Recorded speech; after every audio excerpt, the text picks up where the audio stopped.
ఈ రోజు ఈ వీడియోలో మేము వెళ్ళబోతున్నాం ఒక పాడుబడ్డ సొరంగంలోకి.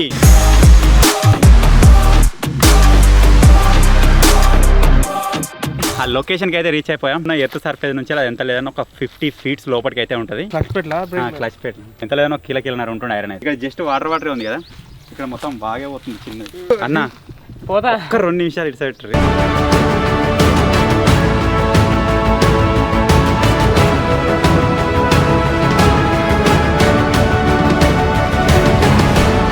లోపలికైతే పోతున్నాం ఫ్రెండ్స్. మళ్ళీ చూసుకున్నాం. ఇక్కడ దాకా వచ్చిన తర్వాత ఇక్కడ అసలు రూట్ అయితే కనబడతలేదు నేను చెప్పినట్టుగా. మనం లోపలికి అయితే ఎంటర్ అయిపోయాం. మీరు అక్కడ చూడొచ్చు, మన కనుచూపు మేర వరకు మాత్రమే కనిపిస్తుంది. బ్యాక్ సైడ్ మొత్తం చీకటి ఉంది. ఇప్పుడు గమనిస్తున్నావా, లోపలికి వచ్చిన తర్వాత స్మెల్ కొద్దిగా డిఫరెంట్ కొద్దిగా లోపలికి రాగానే మా లైటింగ్ అయితే ఆన్ చేసుకున్నాం. 100% పెట్టున్నాయి లైట్లు, అయినా మా లైటింగ్ ఏం సరిపోతుంది. ఇప్పుడు వచ్చేసి మనం ఒక 50 feet దాకా అయితే వచ్చేసినాం. నా ముంగట ఏదో ఒక రకమైనది వెళ్తుంది, మీరు చూస్తున్నారు కావచ్చు.